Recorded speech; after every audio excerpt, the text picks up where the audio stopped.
A good evening to you. Thank you for joining us on NTV Weekend Edition. I hope you had yourself a good Saturday, and here is what you can expect in the next news hour.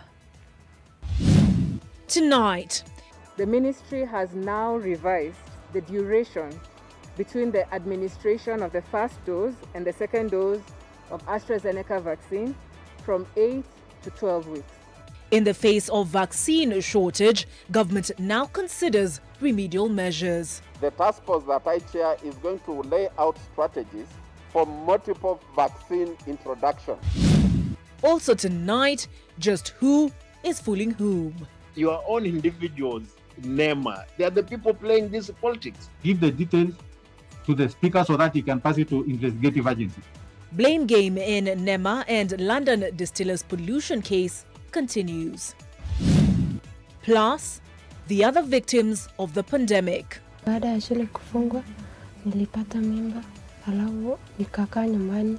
Wazazi wangu wakaanza kusema niende kwa mwenye amenipata mimba. Wamama wengi wanakuja wanazunguka, mtu wanakushika, mwingine anashika mwingine, na damu tunatahiriwa kwa hiyo padi moja. Impact of the pandemic on the girl child, our special feature tonight. And long-serving Kenya Tea Development Agency head voted out. Katika ya miaka yote mkulima amepata tabu mingi sana. Peter Kanyago will also step down as national chairman.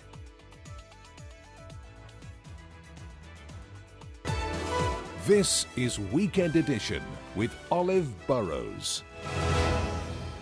With me tonight as our sign language interpreter is David Agondoa. And do recall that should you ever find yourself away from a television set, you can stream our news bulletin on the @NTV Kenya channel, the @NTV Kenya Twitter handle, as well as on Facebook. Now on to our fast story, and we're dealing with matters COVID.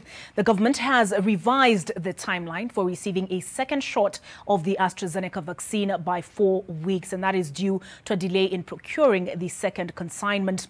The Ministry of Health says this has been necessitated by a global shortage of vaccines, but maintains that it is doing all it can to secure the shot of hope. Our senior reporter, Rose Wangui, starts us off.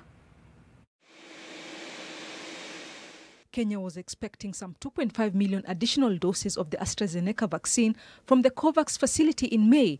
But according to the government, a global shortage of the jab means the country has to wait longer.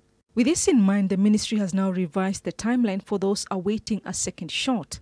The ministry has now revised the duration between the administration of the first dose and the second dose of AstraZeneca vaccine from 8 to 12 weeks.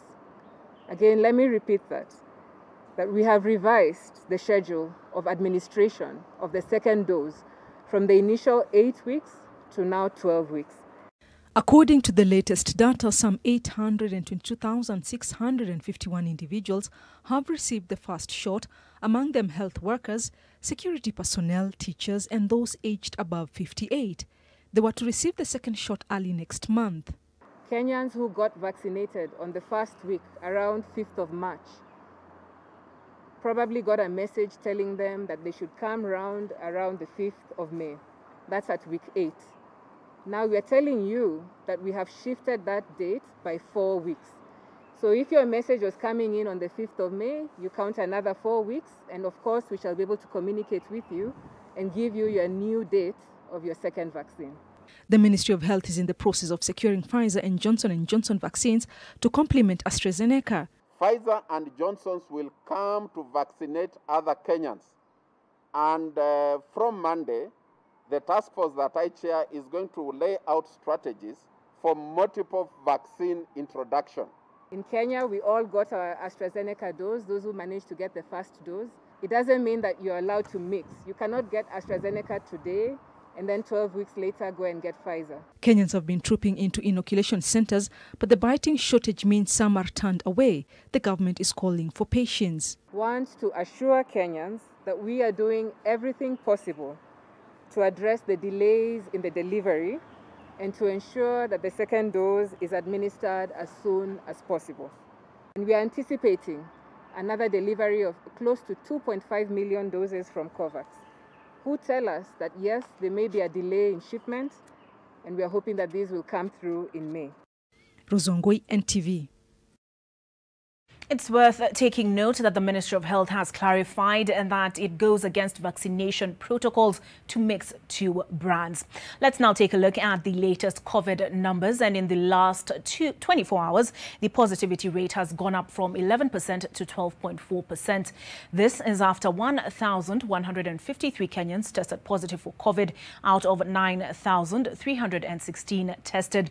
This brings to 156,318 the total number of persons who've tested positive for the virus from the start of the pandemic. Of those infected, 1,453 are admitted to health facilities, with 210 of them receiving critical care. Another 6,832 are recuperating at home. Unfortunately, 20 more COVID fatalities have been reported, one having occurred in the last 24 hours, 5 within the last month, with the remaining 15 being late death reports. On a positive note, 191 COVID recoveries have been reported in the last day, bringing the total number of recoveries up to 106,284.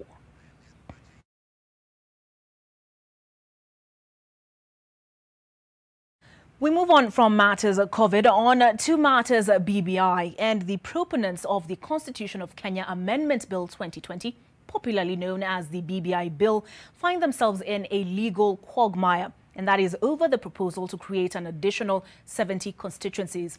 And why, do you ask? Well, the bill's second schedule goes a step further to allocate these constituencies between 28 counties, a provision which Parliament's Justice and Legal Affairs Committees have found to be unconstitutional, as it would be tantamount to usurping the powers of the Independent Electoral and Boundaries Commission, which under Article 89(2) of the Constitution is mandated with delimitation, that is the demarcation of boundaries.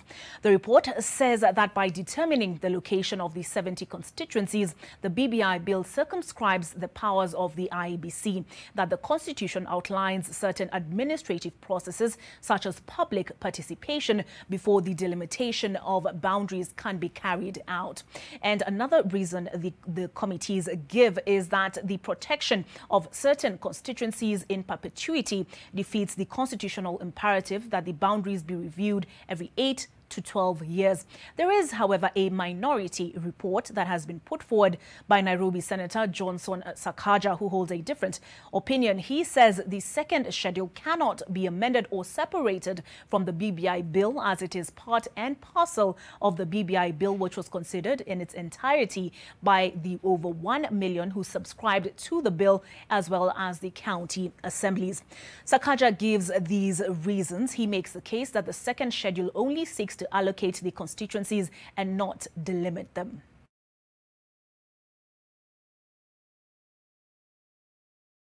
Staying with parliamentary matters, and members of the National Assembly Implementation Committee have accused the National Environment Management Authority, NEMA, of colluding with the alcohol manufacturer London Distillers Limited, and that is to save the company from penalties for environmental pollution at an estate in Athi River. Members accuse the ministry of trying to protect NEMA when the authority was required to provide evidence to ascertain that London Distillers had complied with the House recommended mitigation measures. Real estate firm Ardaman Property informed the committee that LDK has been polluting Athi River since 2016 while endangering those living in the area. Previously, the House Environmental Committee had indicated that LDK had indicted LDK, beg your pardon, and required it to install a state-of-the-art machinery to curb pollution, failure to which LDK was to be shut down. But LDK wrote to the House Speaker, Justine Muturi, claiming that members of Parliament were bribed with free houses to push for the closure of the company. An employee of NEMA? Yes, he was. Do you know that he works at LDK? I'm not aware, Honorable Chair. He works there.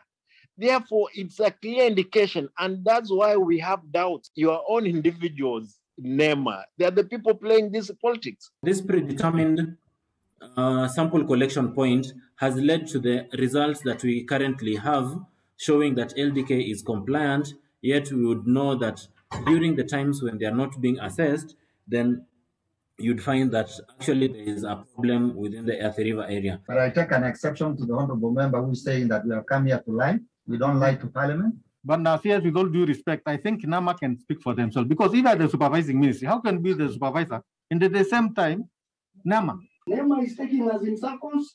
LPK is taking us in circles. They are here telling us lies. We are not on the side of NAMA. We are not on the side of anybody. So if there is any houses that you get, please come forward and give the details. Give the details to the speaker so that he can pass it to investigative agencies.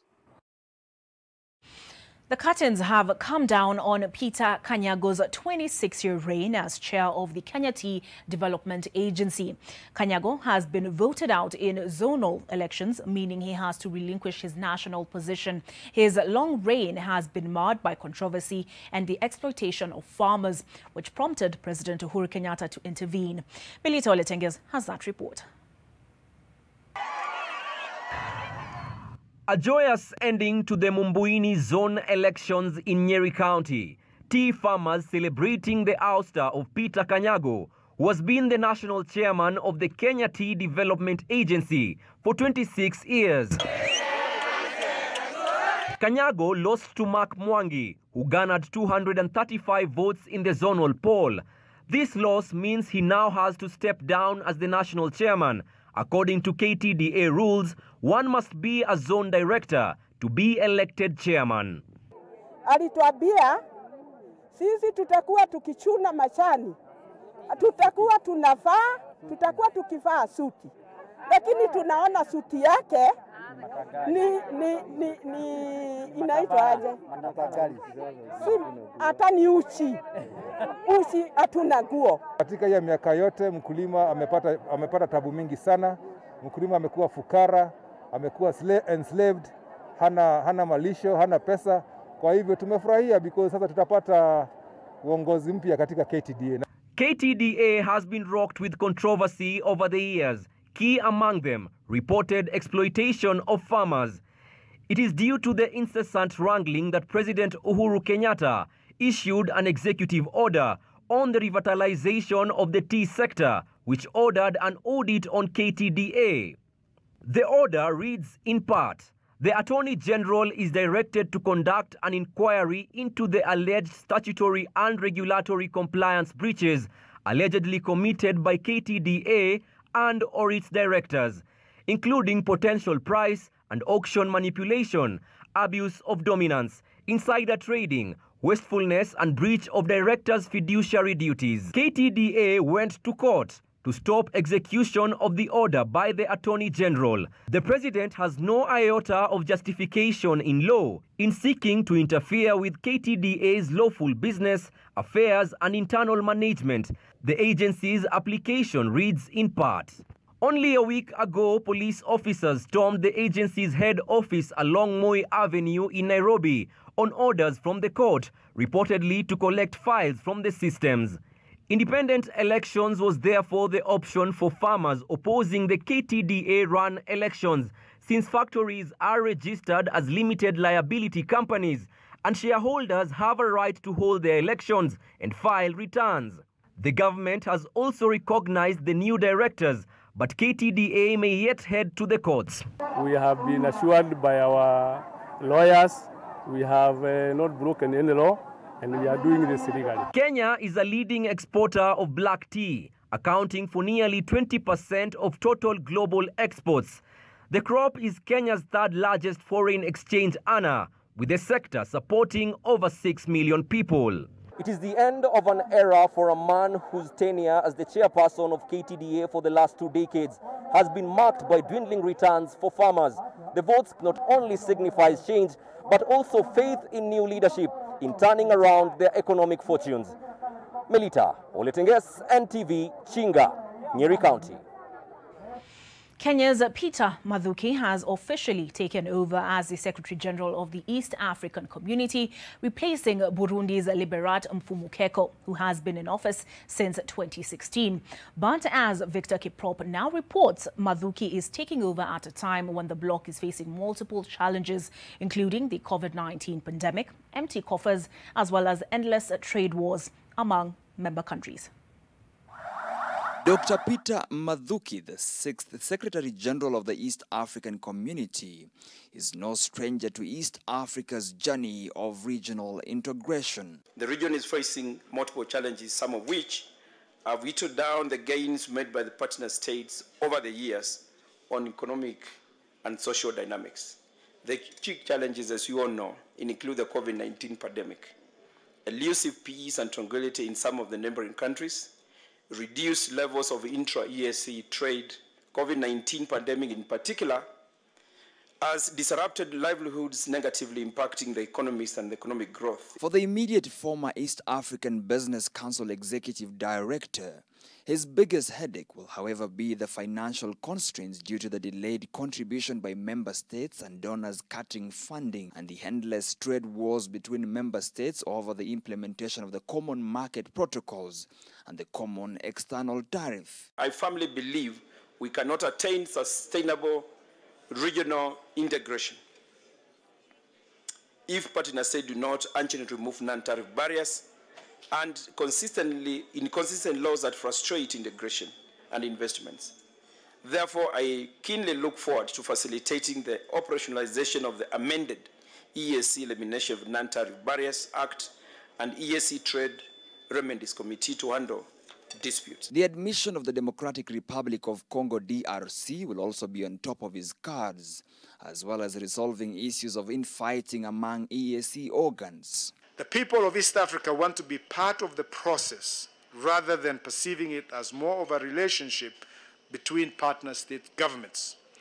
Taking the integration process to the grassroots and getting it owned by the ordinary wananchi is therefore one major challenge that we must address. The challenges are old, new and emerging. The office remains the same and the overall objective remains regional integration. But there's a new pilot in the cockpit. Will he successfully steer the East African community to a new level short of the current challenges?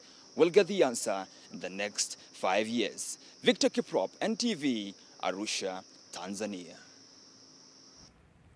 We take a short break, but still ahead. Baada ya shule kufungwa, nilipata mimba, alafu nikakaa nyumbani, wazazi wangu wakaanza kusema niende kwa mwenye amenipata mimba. The other victims of the pandemic, impact of the pandemic on the girl child. Stay with us.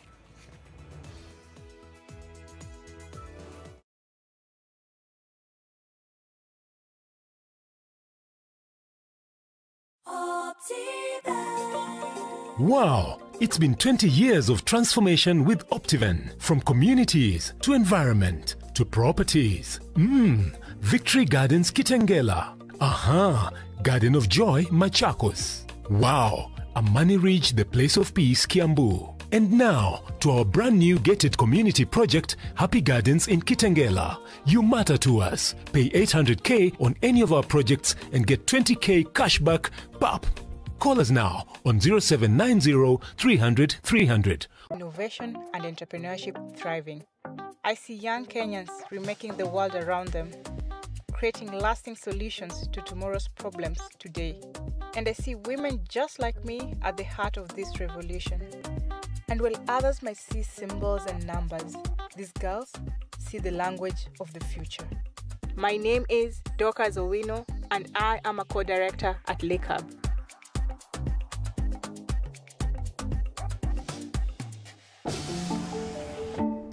I would have sworn the roof was green. Aish, yenyewe, your roof meparara. Yours your green. I think we are lost. Mike, hakuna roof ya green hapa? Ole, watu potea jume parara. Mike. This roof looks amazing, eh? It's the same CoverMax roof I've always had. It has never let me down. And nakaka juicy by the way, eh? Get CoverMax. It's more than just a roof. It's color that lasts with advanced color technology. Unaona jenga lini? Tulia Joe, unaniwekea pressure tena. Ile time utadecide kujenga cha kupeleka kwa dealer wa MRM. Si lazima. Ukiweka, umeweka. Covermax, a quality product from MRM.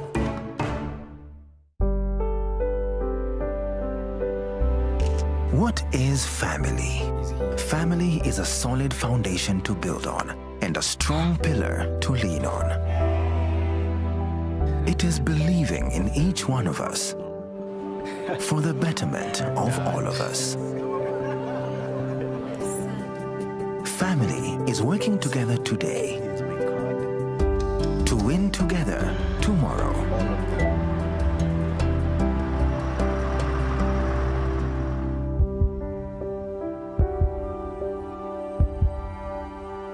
It is creating opportunities for a lifetime of happiness. It is knowing we are valued, respected, understood, and most of all, supported. The future is bright because you can always bank on family. Family Bank, with you for life. For a better tomorrow, don't forget to do the 1, 2, 3 with Colgate every night.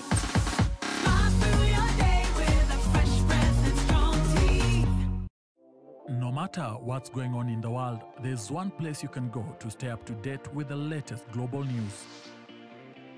The BBC News World Service app helps you go behind the headlines and make sense of what's going on around the world. And with a call to listen button, you can listen to live radio without using your data. Download the BBC News World Service app and start listening today.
Thank you for staying with us on NTV Weekend Edition, and now on to a special weekend feature.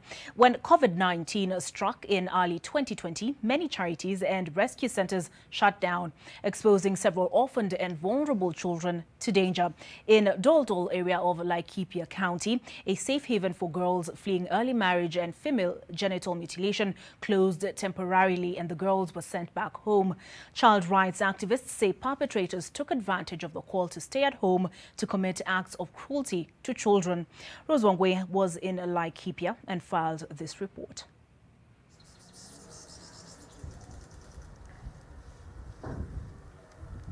At the age of 17, far too young to understand childbirth or parenthood, Rhoda, not her real name, got pregnant with her first son. For the young girl from Chumvi area, Laikipia East, it all happened after schools were closed in March 2020 due to COVID-19. Baada ya shule kufungwa, nilipata mimba, alafu nikakaa nyumbani. Wazazi wangu wakaanza kusema niende kwa mwenye amenipata mimba. Alafu nikakaa, wakakaa kuniambia utaenda. Nikakaa, nikajifungua. Afraid, alone and depressed, she remembers how difficult it was for her. Sikuwa nataka kuolewa, lakini wazazi wakanifusia niende hapa. She was forced to leave home with her baby and start a new life with her 20-year-old husband, who completed high school in 2019. Sikuwa nataka niolewe kabla sijamaliza shule. Maisha ya kuolewa ni COVID disaster. Sasa tunang'ang'ana. Her story echoes those of hundreds of girls who are left vulnerable by the pandemic. COVID-19 led to unintended consequences, a rise in the number of adolescent pregnancies. When schools reopened in January, Rhoda decided to go back. She's now in Form 3. Kasema nataka kuenda shule. Alafu wazazi wakaitikia karudi. Ni ngumu kuolewa tena na unasoma. Sasa uwezi ukashika kitu. Wakati ninasoma ninaitwa alafu mtoto analia tena. Nikichukua kitabu anakaa kucheza hapa kelele ndio hiyo. Maisha yangu nataka kuwa mwalimu. Alafu nipate kuwasaidia wazazi wangu.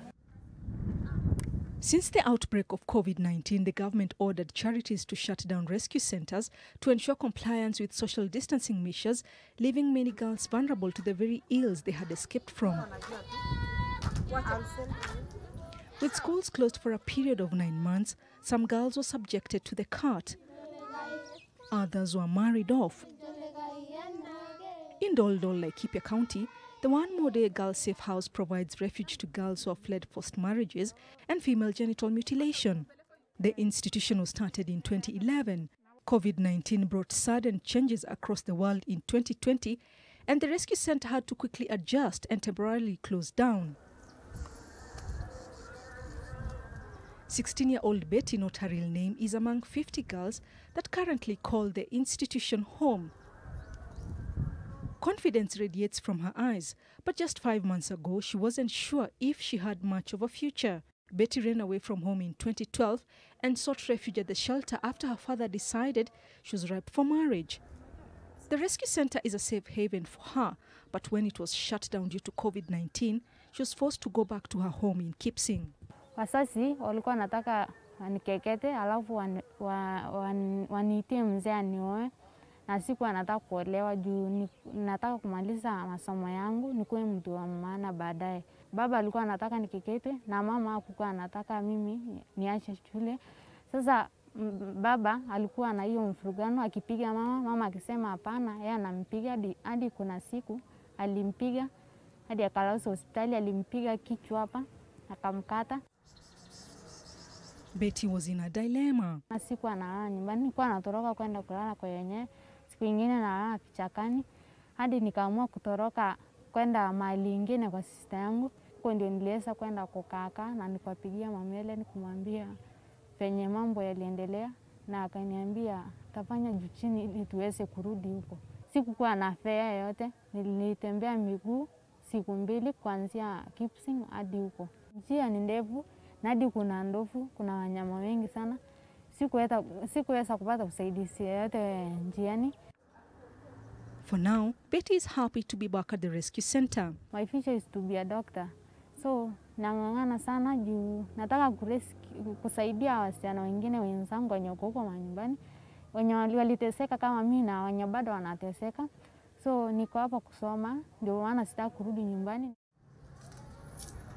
Doris, not her real name, chats with her sister. The two girls lost in conversation, seemingly choosing to pay no mind to their shared pain that brought them back here.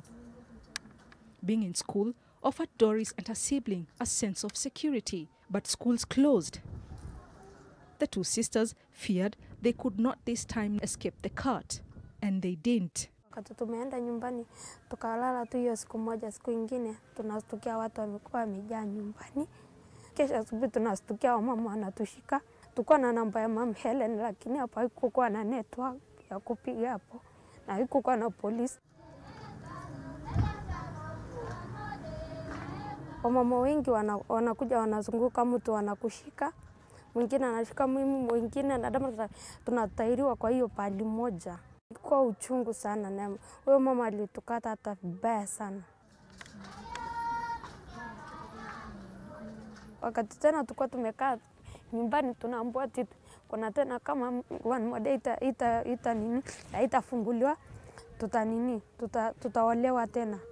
Na mtaolewa hata mtajua ni siku gani. Tulirudi Disemba huko, tunashindwa hata sasa one more day kizafungwa tunaenda wapi? Na tukaenda obvious tu hiyo tutaolewa hiyo. Doris and her sister escaped their torment at home when they were just 7 years old.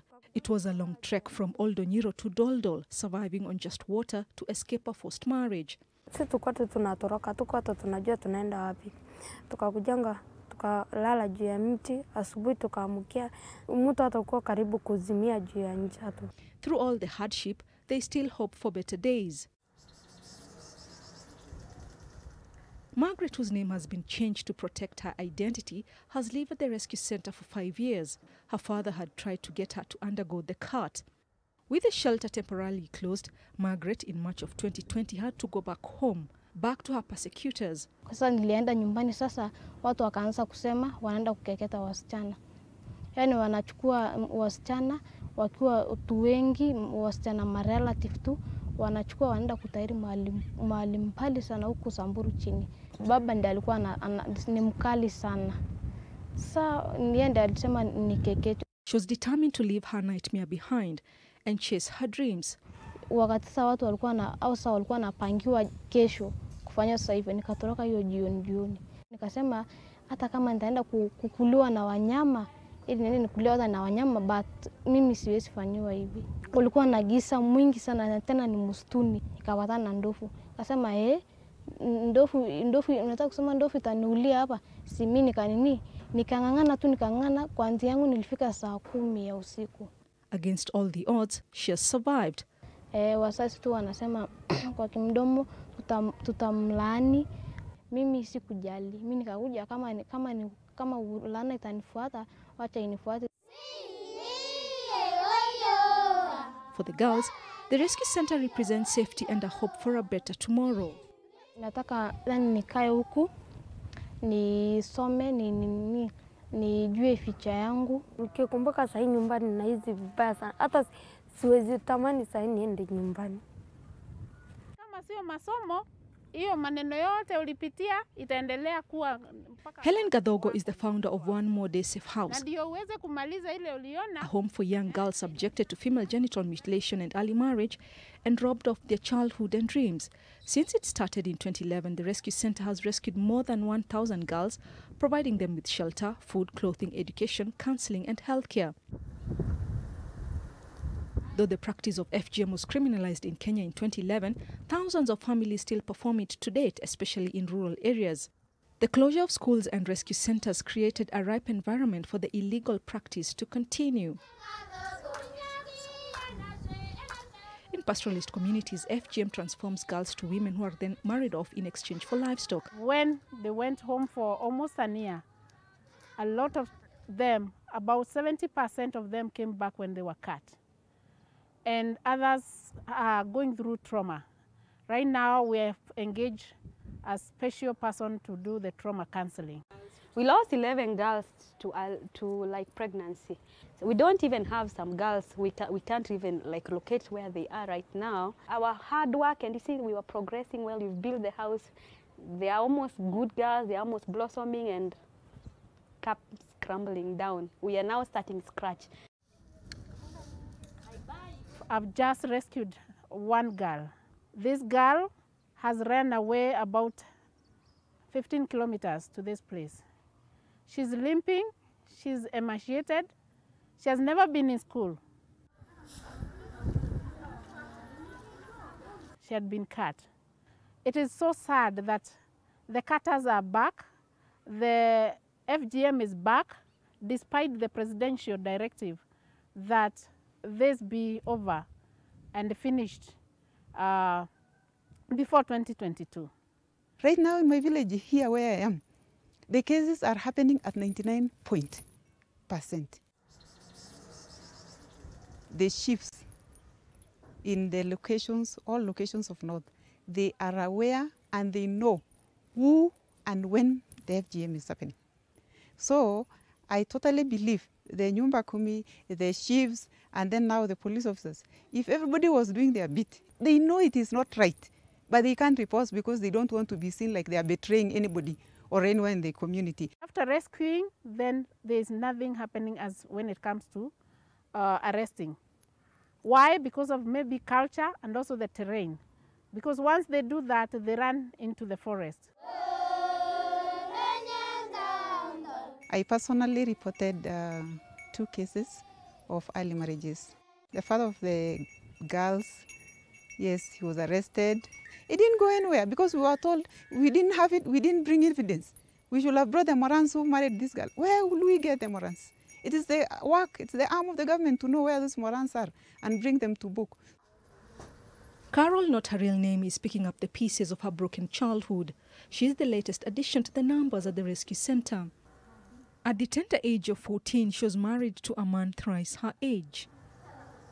Dowry had already been paid, but she ran away and walked over 20 kilometers to this safe house. 2 weeks to her staying here when she was going to school, she was abducted again by her brothers. She was taken back to the husband, and he trained a lot that night. So it stated that the man was really happy that he got very drunk. So she was supposed to move from that main house and visit the husband who had called her. And in between that, she ran off and came back. So she actually walked here in the morning, and she was all wet and crying and said she doesn't want, she's feeling scared. Alleged husband has passed by the institution and was like uttering words like, "I'll get her back."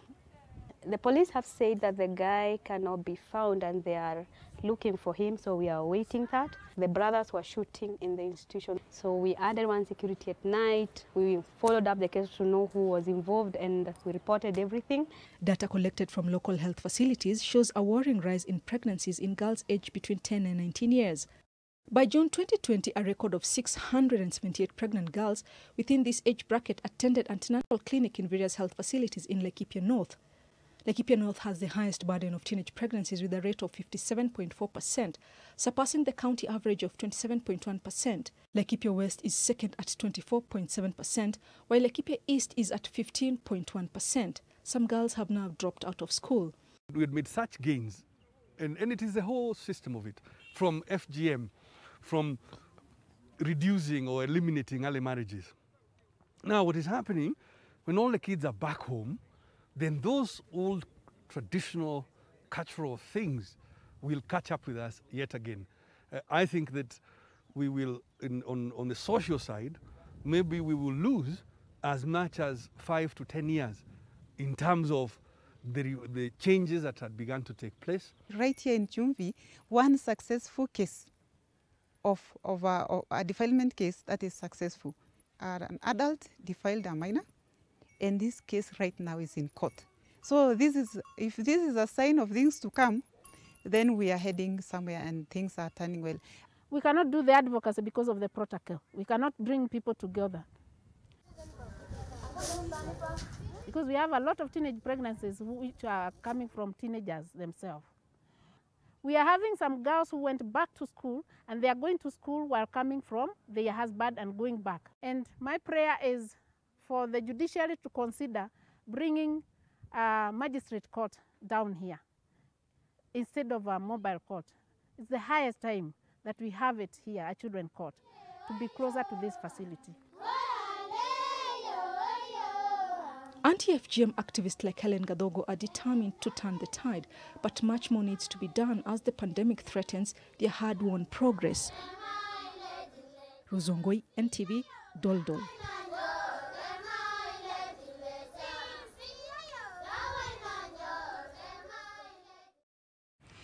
As always, Rose Wangwe has done a splendid job and commendable one at that, giving voice to the voiceless. We take a break. More on NTV Weekend Edition coming up.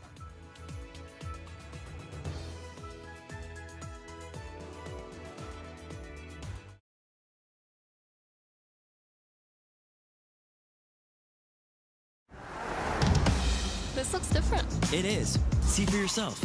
Okay, so it's a photo. Look closer. Photos within photos. What about video? 8K video. Beyond cinema quality. So... You can pull portrait quality photos straight from video. But will it last the whole trip? Battery for the whole trip and the way back. This is different. Told you.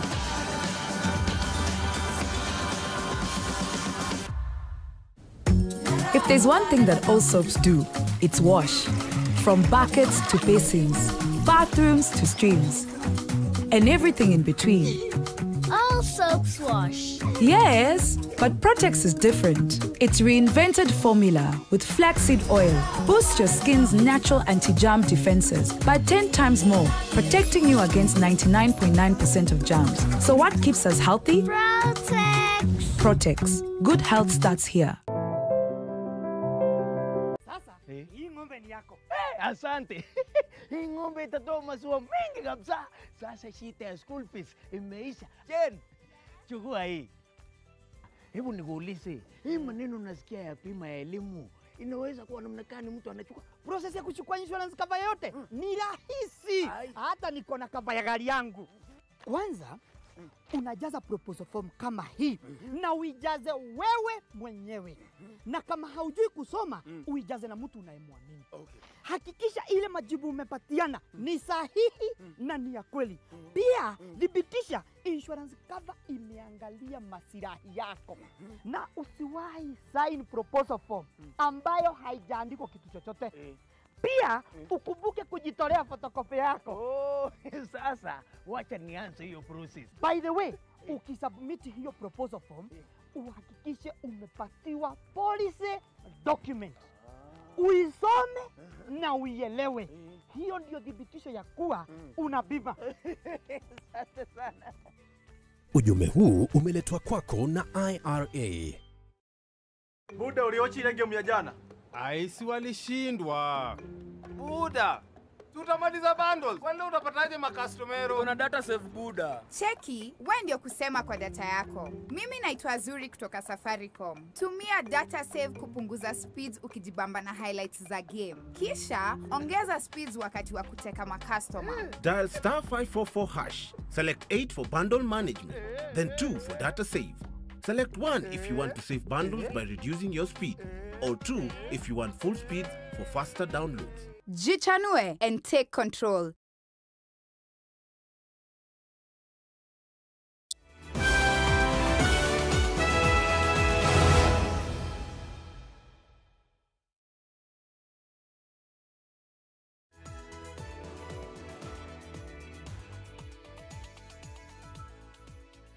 Thank you for staying with us on NTV Weekend Edition.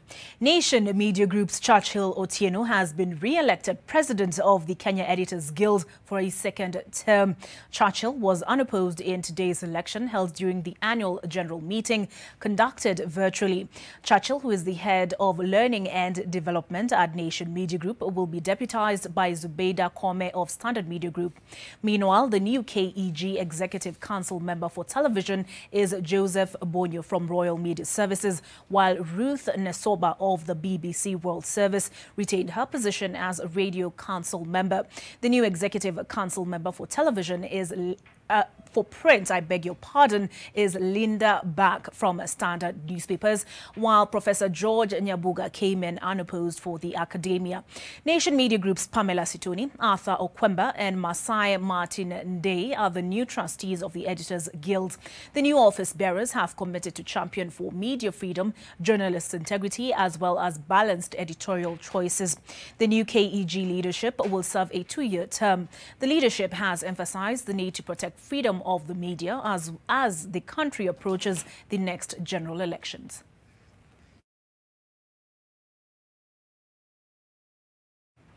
It's Saturday, which means it's time to feel the pulse of the interwebs.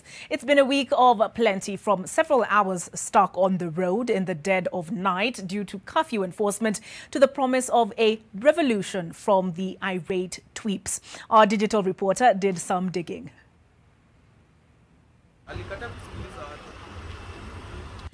Previously, on lockdowns and curfews, the famous Thika superhighway turned into a parking lot when the police, under direction from high places, pounced on unsuspecting motorists. It wasn't pretty at all. We are going to the hospital, get rid of our baby sick, so that we can start up. You know how they say in Swahili, mtego wa panya huwanasa waliomo na wasiomo? Nafanyanga kazi ya consultation, kama uko na shida ya clear, ati financial issues. Essential workers and non-essential workers alike were all caught up. Unless you are watching. Unatoka ulevi alafu unaanza kutuambia ni mtu wa daktari. Weka hiyo gari hapo. As Kenyans on Thika Road were hooting their way to a revolution, the Greater KOT Army was armed with data, 280 characters, and the hashtags revolution and unlock the country. Some, like political scientist Mutahi Ngunyi, were of the opinion, and I quote, "The government shouldn't be bullied by cowards on social media. If they want a revolution, tell them to bring it on," he said. Others, like Abraham Mutai, believed that the revolution was being called by the entitled privileged middle class from their houses in Lavington, Kileleshwa, and Karen for breaking the law. Haya, na nimeona hapa nini hashtag ya revolution. Twitter za revolution.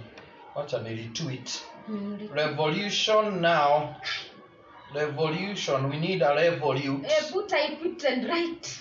Some even said it was a fulfillment of prophecy. Sooner or later, we will get, somebody will order a curfew in the whole country. In all this back and forth, one Ben Githai was at the top of the trending charts once again, thanks to his Tano Tena and Wembe Ni Ule Ule tracks. Wakenya twasema Uhuru Ruto Tano Tena. Just in case you missed it the first time he said it, this was his response to all the blame he's been receiving. Ni mjinga tu. Yule mtu mjinga tu anaweza jishikanisha mashida yake na Ben Githai. Enough of the Tano Tena, or is it Tano Terra as it has been christened by some. Finally, weighing in on a no-laughing matter many have been quick to joke about. I know we've all seen this image. Some of us have even gone as far as to body shame the president. In the words of journalist Oliver Madhenge, tuwachane na wait za watu. Body shaming is just not cool. And that's that. Ida Mumeita, NTV. I agree with you, Ida. Body shaming is just not cool. Away from threatened revolts, I'll be back with the sports news after this break.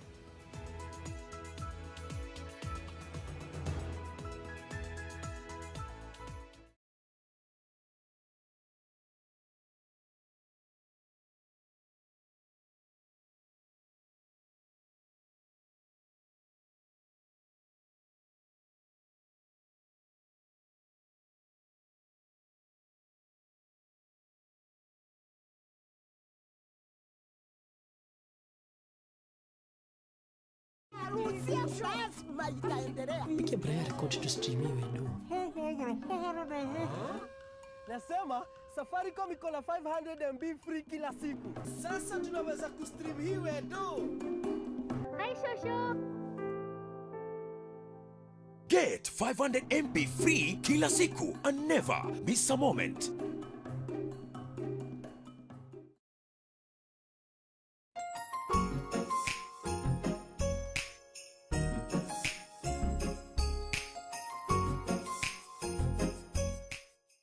Like every mom, you want the best for your child. Happy birthday.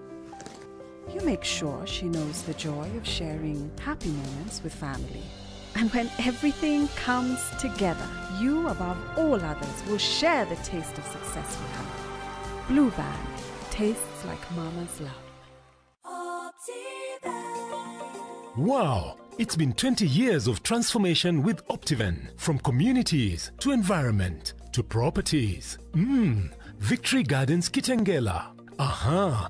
Garden of Joy Machakos. Wow! Amani Ridge, the place of peace, Kiambu. And now, to our brand new gated community project, Happy Gardens in Kitengela. You matter to us. Pay 800K on any of our projects and get 20K cashback, PAP. Call us now on 0790 300 300.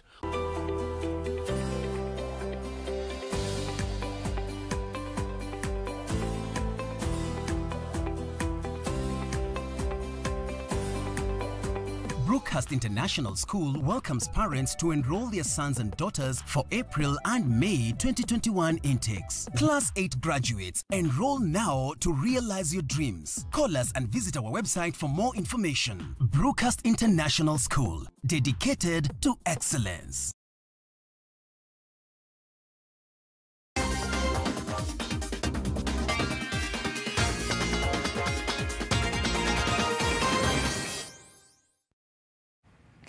Carl Flash Tundo, navigated by Team Jessup, led on the opening day of the African Rally Championship and will now enjoy a 7-minute lead on day 2, with the Equator Rally providing Tundo's first outing with the VW Polo R5.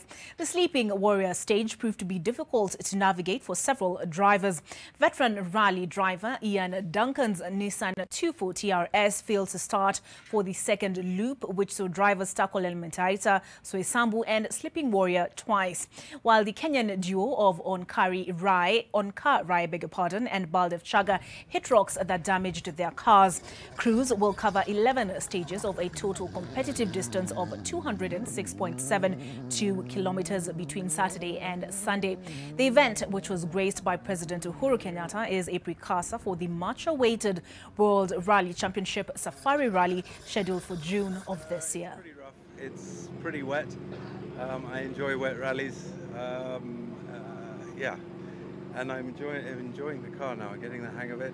It's going well. Early days, but we're going okay. But being the first car on the road is definitely not good, because you're now trying to find all the right lines and where to brake. It kind of makes it a little easier for the cars behind. But yeah, it's been extremely challenging. Every kilometer, every couple of kilometers, the surface changes, the grip changes.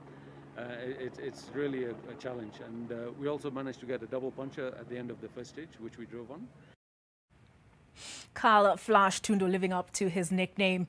Saturday has been rest day at the 2021 African Club Championship in Tunisia, but Sunday sees Kenya Prisons take on Tunisia's Libya in a do-or-die match, with the 5-time champions from Kenya looking to book a semi-final place. In the case that Prisons finish second in the group, they might face Kenya Pipeline, who take on Nigeria Customs on Sunday as well. Let's get in a word from the coaches. I really wanted to avoid Kenya Pipeline by all means, because for one reason, we really wanted to affirm ourselves that, to meet in the finals and confirm that the trophy goes back to Kenya. But now that we've already lost, it means we can only finish at number 2. If we meet, then we'll be assured of a Kenyan team in the final. But all in all, I think our spirit remains the same. We are still thinking about winning this trophy. I have very experienced players like Wageshi and Atuka and Magoi. And I have very youthful players who are doing great job also, like Maggie, Winnie, Tebra, and Schneider. That combination, it can win matches anywhere. It can win matches, and I'm confident that they are going to win this championship. If all goes well, we are going to win. Construction is ongoing at the historic Kirigiti Stadium in Kiambu County following its commencement in October of 2020. Kiambu Governor James Nyoro paid a visit to the planned 16,000-seat stadium alongside other officials to check on progress of one of the oldest sports facilities in the country. Initially constructed by the colonial government as a cricket ground, the stadium also hosted one of the emergency meetings in 1954 by founding President Mzee Jomo Kenyatta. 140 million shillings was allocated for phase 1 of the project, which will have 2 basketball courts, a swimming pool, an amphitheater, netball and volleyball courts, a football pitch, as well as an athletics track.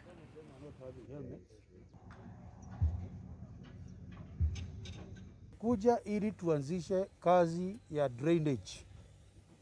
Na tumeona vile maji inaenda ikielekea pale chini mahali tumetoka. Tutakuwa tukikaa chini from next week. We will look at that stream. We'll look at the width of the stream, and then we will, with a view to expanding it and opening it up, so that eventually it can lead the water to the river.